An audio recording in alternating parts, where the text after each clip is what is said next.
go into menopause, progesterone helps activate the osteoblast. That's going to be helping to build up the bone, and osteoclast break it down. Estrogen breaks it down more, progesterone builds it up. Now, it's important because you want to have a good, healthy breakdown, break up, because the breakdown helps clear off the debris. It's like going into your backyard and kind of pulling out the weeds, and then you go kind of plant the seeds down, right? So there's this kind of clearing effect and building effect. And of course, good lifting, good resistance training is going to be helpful, because that's going to cause that piezoelectric effect that causes that stimulation for that calcium to go in and adhere to that bone. So we need good stimulation, good lifting. You can start off with bands. You can then do cables are really good. I recommend starting out, just do some good functional push pull, bend movement, lunge movements. Try to find a weight. You can do body weight out of the gates. Try to find a weight you can do 10 to 15 reps with good form. And if you're in doubt, get a good trainer out of the gate to make sure that you're doing really good form.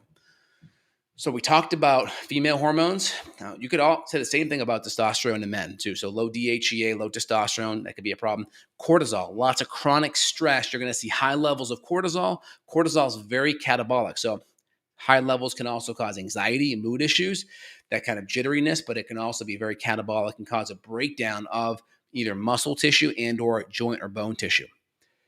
I would say last but not least, just having bad exercise form. Like you're coming in and you're bouncing your movements around, whether it's a chest or you're like doing a lunge, and you're just kind of banging your movements around. So I recommend come in with a movement, own the movement all the way, pause at the end, and then come back up. You could explode in that shortening phase, right?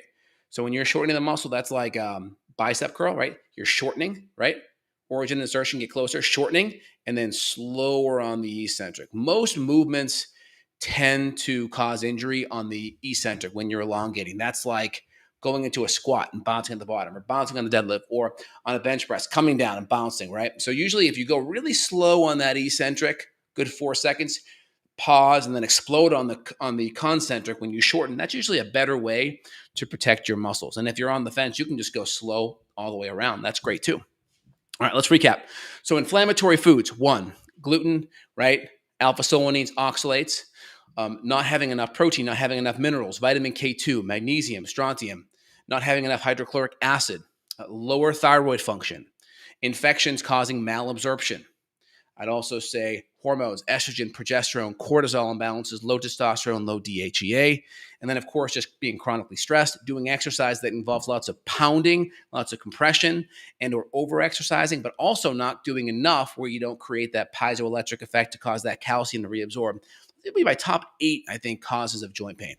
And again, if you have an issue with your joints, you have to correct all those issues and find a good practitioner that's going to work on activating the muscles, whether it's active release, myofascial release, using the Nuvii or bioelectric device to kind of help that muscle be stimulated to turn back on. Good chiropractic care to make sure the joint is moving and there's no subluxations and there's good alignment and the joints are moving. Remember, the brain gets communication from the joint through movement.